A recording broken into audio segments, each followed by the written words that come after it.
Comme vous pouvez le constater, tout ça bon la balabala quand net le babiso ana. J'aime 87 to message qu'on a reçu des informations, tout ça déjà dans cela pour pas tout ça bateau. Mais quand vous constater la bilili, ndenge beaucoup comment na combien bato batondi plein combien bato batondi sami awa parce que les lobes là la muka lobiyo il faut kaka peu à marcher contre nini ya candidature ya mboka Rosam Malonda o eza facilité ne beaucoup constater yango besoin de la population eza vraiment ebele na balabala parce que beaucoup luka wa toujours koyeba te mabe batelemeli mabe batelemi mpona bango mabe eza Rosam Malonda yango ebona bango marchaka kaka donc comme si vous étiez biso na chaîne 87 oyesa bino on est partout totambolaka partout juste mpona komela bino baimage juste mpona kosalela bino nyonso eza malamu c'est pour talisambele to awa donso eza tene bomona mpona balisa bino kete nyonso ezaka nyonso donc tozobundaka na terrain so eza te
Comme vous pouvez le constater, tout d'abord on a balabala quand net le badiso ana.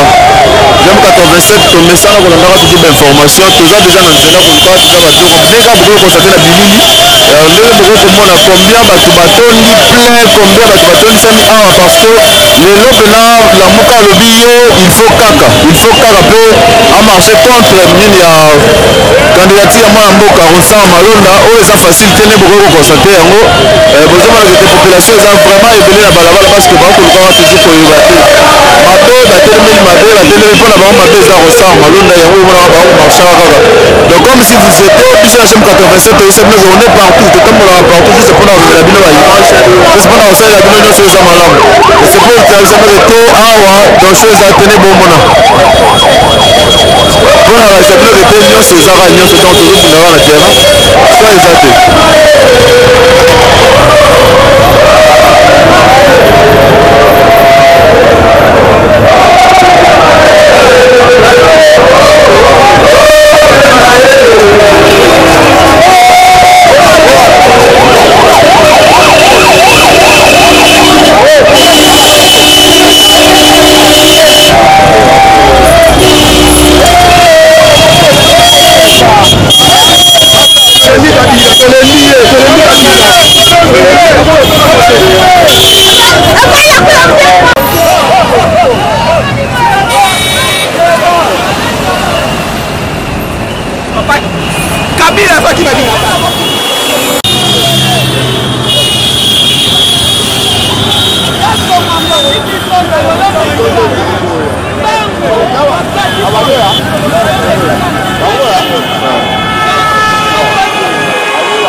Monsieur Dieudonné Mbombo, secrétaire national du Mouvement de libération du Congo, le parti cher à Jean-Pierre Bemba.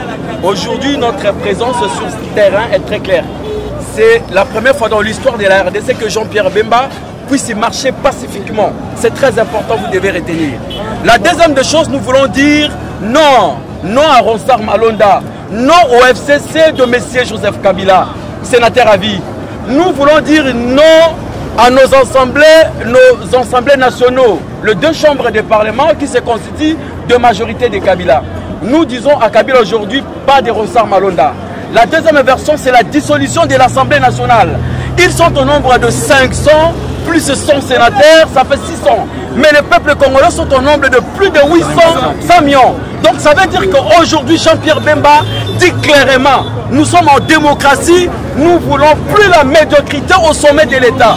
Aujourd'hui, je peux vous donner quelques exemples. Nos enfants sont à la maison 4 mois, soi-disant coronavirus, ils sont incapables de déclarer un blanche.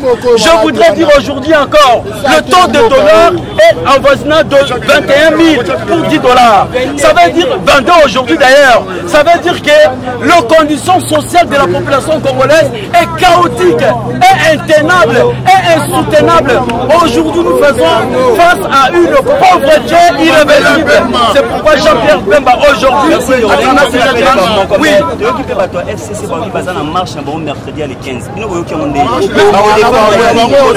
Bazali libre ya kosala la marche tout ça la démocratie, constitution est autorisée en haut.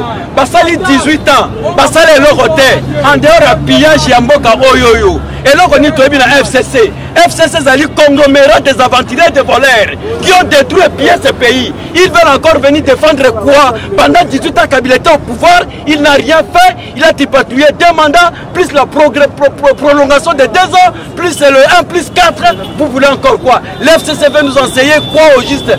Tout ce que nous demandons à nos amis du FCC, à M. Kabila, de demander pardon au peuple congolais et de reconvertir, de venir dans la Mouka, suivre Jean-Pierre Bemba pour 2023. Sinon, ils vont répondre de leurs actes devant les cours et tribunaux, même au niveau international, même au niveau des 80 ans. Celui qui a tué dans ce pays rendra des comptes au peuple congolais. Le peuple gagne toujours. MLC vivant.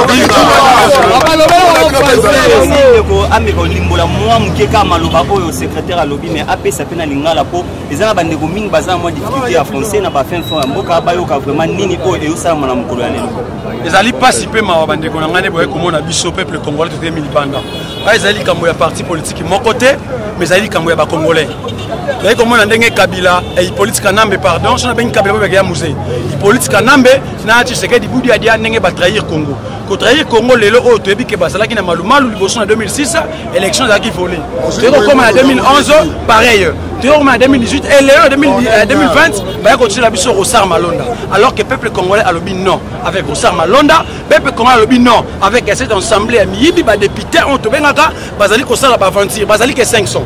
Et le peuple congolais a plus de 500 ans. Donc, toujours à travers moi, Jean-Pierre Bemba Gombo, à travers le président Martin Fayulu Madidi, Moïse Katumbi et Moussitou. Toi, Libanda pour la libération du Congo. Bon, c'est rappelé, madame. Au moment où Kabila et Tshisekedi n'est pas bon. Pourquoi tu as mis Boye? Tshisekedi a mis la Rambondo le 29 septembre 2018 triomphal. Na Genève, alors le changement du Congo s'appelle Martin Fayulu. Et il a la résultat parce que Congo est outil. Yo somona wapi moyibi aibi yo consulateur abimisa ngo libanda ayeko benga mkolo consulateur yo mimisanga na mutuna kenango. Jamais ça dématé. DGP le vraiment le Boye. Tshisekedi budi adia. Politique nambe to chebi na garde ouais ezalika ibandeli soulèvement populaire réseau ya kati ya Congo qu'on a libéré total. Merci beaucoup. Merci.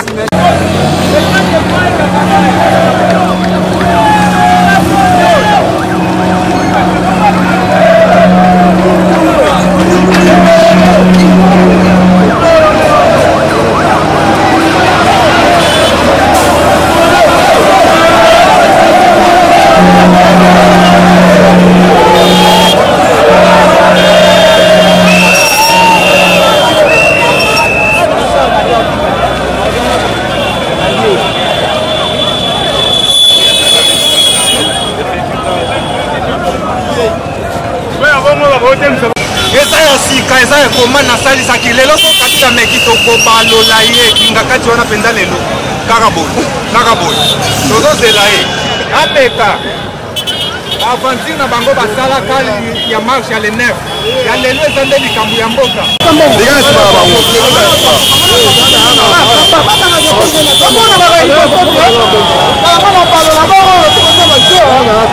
Tala, père, côté à Katia, côté à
Ça.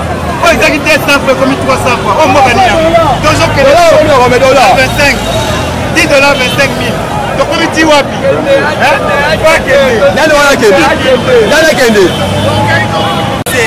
Ce qu'on a congolais soutenir des ce qu'on a rwandais soutenir Rwanda. C'est que ça va congolais soutenir des c'est Kabila Kende. Rwanda, Kabila Kende. Atika pouvoir. Atika pouvoir. Montage. Akoba ko mamboka le rôle yelinga sala. Matama. Matama comment il est? Comment est Fati?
Non, nous on n'aurait pas peur de faire une marche pacifique. La population a beaucoup souffert. Depuis le temps de Lumumba jusqu'au jour d'aujourd'hui. L'objectif de ces marches, c'est par rapport à quoi? L'objectif de la marche est que nous ayons un candidat qui est effectivement indépendant pour que nous ayons le vrai résultat. Ici, la finalité, nous voulons qu'il y ait consensus national entre les politiques pour qu'il y ait des réformes, tout pour sa institution, il y a tout contre la transition, tout ça l'élection, tout peuple a voté pour diriger Mboka bien. Les noms même pour tous soit bon étranger, tout soit pour l'autre Mboka. Pas battre, tous allez assis sur l'égalité. Aujourd'hui, le peuple se soulève, ce n'est qu'un début. Oui, ça avant-goût. Oui, il y a West, celui qui a fait un dialogue Mbangoute. Félix Kalenga ou Kaï technique. Ce qu'on s'allie à Barbomandeo. Bengi sa dialogue Noki, Parlement na Kanga Yango. Boyo Boyete. Boyo Boyete. Parlement Eka. Ekangama. Non, tu dois interpeller. Yem toi Simboga. Non, attire la nan. Attire la nan. Tambo Mamba. Non, Tambo Mamba, jamais. Oui, on interpelle le président de la République étant que garant de la nation qu'il puisse prendre tout. Nous, on n'aurait pas peur de faire une marche pacifique. La population a beaucoup souffert. Depuis le temps de Lumumba jusqu'au jour d'aujourd'hui. L'objectif de ces marches, c'est par rapport à quoi? L'objectif de la marche est que nous ayons un candidat qui est effectivement indépendant pour que nous ayons le vrai résultat. Ici, la finalité, nous voulons qu'il y ait consensus national entre les politiques pour qu'il y ait des réformes, tout comme ça, institution, malamu, il y a tout de transition, tout ça, l'élection, tout peuple a voté pour diriger Mboka bien. Les mêmes pour tous un bon étranger, tu reçois pour ton Mboka. Pas battre, tu allais assis sur l'illégalité. Aujourd'hui, le peuple se soulève. Ce n'est qu'un début. Oui, ça avant-goût. Oui, il y a monté ouest. Celui qui a fait un dialogue, Félix Kalenga ou Kaï technique. Ce que ça lui est demandé.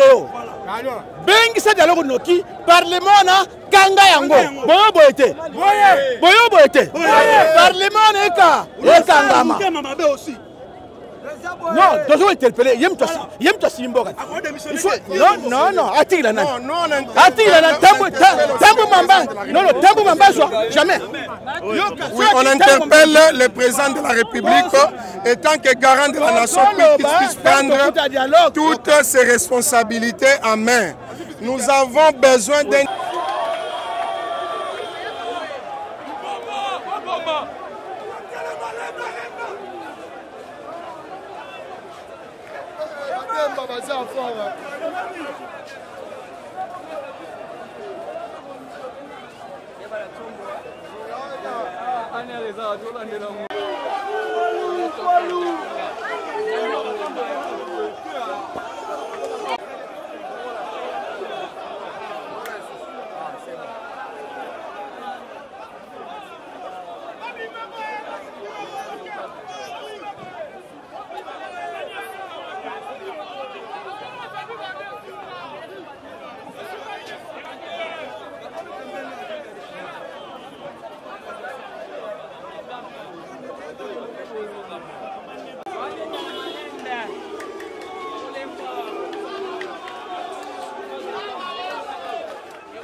C'est normal, c'est nationaliste mais pourquoi tu la marche pour pour déclarer trois peuple bon bango bazotia ba barrière pourquoi ba peta masasi bango ba sodango ba futa ka bango combien alors na sécurité ngai groupement ba mbunda nyoso o na zolo bawa mubunda nyoso telema muto banga ta mutute tuzo ko marcher pour mboka zo marcher bien té mibeko ba pesa ki eza normal té il faut mibeko eza na mboka